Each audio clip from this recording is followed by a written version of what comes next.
Yo, what's going on, guys? It's CoJoMo here, back with another video. Today I'm going to teach you how to become the most effective awper possible in your matchmaking games and in your FACEIT pugs. We're going to learn how to go from FACEIT level 1 to 10 with all of the tips that I have learned and been told from professional awpers throughout my time in this game.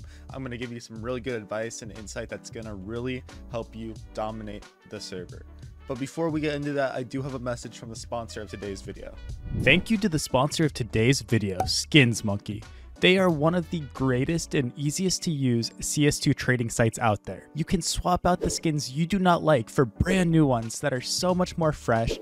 Even skins that are trade locked can be secured by adding them to your backpack. The greatest thing about the site is that you can buy skins for so much cheaper with a 35% deposit bonus when you use my code CoJo. Make sure to check out the freebie section where you can get a free skin just by completing tasks. On top of the bonuses, you also get a $5 bonus when clicking the link in the description. All right, so let's look at a map like Mirage, and I'm gonna give you examples that you can use across any map, right? So whatever map you're playing, you're gonna have a standard spot you're supposed to play. So on Mirage, it's window here, right? So what I want you to do is, play your role, right? Learn your role, learn how to play the map specifically. But regardless of what you do, the first tip I want to tell you is to be active. Doesn't matter what map you're playing. If you're on Mirage, you start window, boom, you get a kill out mid. They're pressuring you, smoking off window, instantly find a different place to play. Come through here and be like, hey guys, somebody switch me. I'm gonna play B, I'm gonna lock down B for you guys. Now nobody has to worry about it, right? And now you're posted on this angle and you can eventually kill somebody walking in here. These are gonna be the easiest frags for you to find because they're not going to expect you to be rotating around and playing different spots like this, right? What do 95% of the pug uppers do?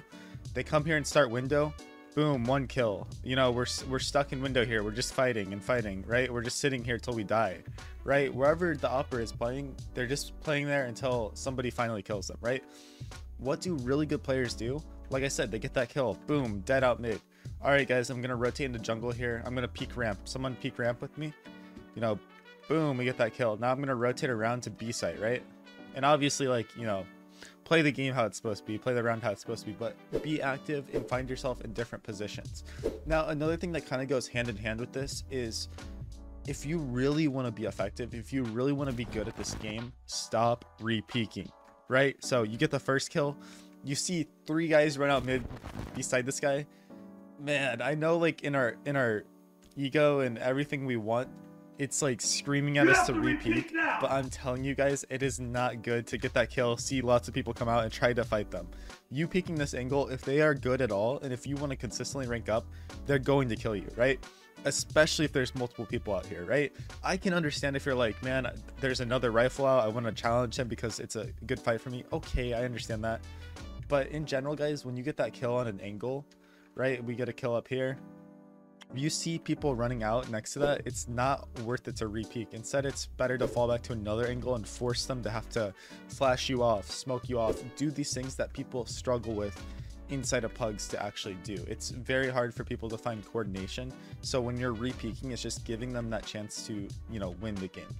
And speaking of winning the game, it's something that I know it's not fun. It's boring at times. If you truly want to rank up and you truly want to find impact, you have to be able to save your op.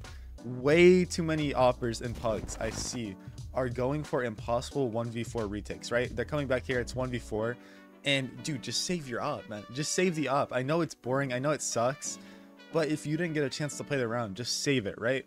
So they plant a bomb site, man, you better find yourself all the way up here in B apps, saving, doing your thing, and making sure that you can get the op into the next round, right? Because guess what? In pugs, having 1 op and 4 pistols is still such an easy round to win, right? You go for your pick, right? Maybe, you go for some crazy underpass pick with a pistol player next to you. Boom, you get that kill. Now the pistol player can pick up the AK. Boom, now you have an AK and up. Maybe you fight mid together. Boom, we're trading, we're getting these kills, and dang, that saved op all of a sudden just won your team the round because of the pick that you went for, right?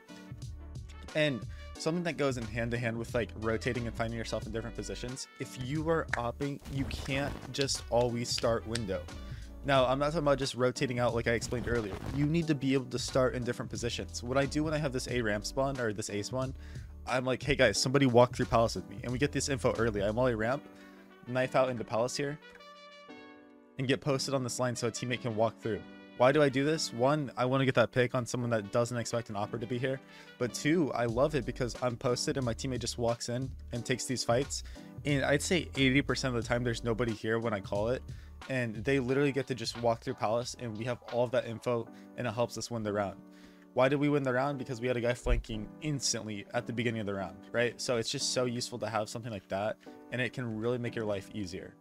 Also, a little bonus thing I would say, I know it sucks, guys, and I'm not trying to get everyone to be baiters and people like that, but if you are awping on retakes, it really pays off to be the guy in the back, you know, and kind of pick people apart as your teammates are creating the space with the rifles and doing that. I don't want you to take this wrong way because I know people and pugs are gonna get mad and be screaming that someone's baiting and all this stuff, but you know, at the end of the day, it's just a job of the awper. It is the job of the awper, and I know it sucks, and if you want to win more, if you want to, you know, play more effectively, that's how you're going to do it, but it's going to anger people when you're not running in trying to no scope everyone, but instead you're trying to play tactically. I know a lot of people get rubbed the wrong way, but these are just a few tips that you can use in your games to become so good with the op and make sure that you win as many games as possible. It's not that hard, guys. It's not rocket science. You are using the best gun in the game. I would suggest that when you're holding angles, don't hold them super tight, because when someone wide swings you, it's gonna be so hard to kill them. It's gonna be so much pressure. When you're holding angles with the op and pugs, people are swinging you very aggressively, so just hold aggressive angles, right? They're not really taking these calculated jiggles out. You know, sometimes they will, but then you can adjust to them. 90% of the time in pugs, people are just running out. Like always, they're just running.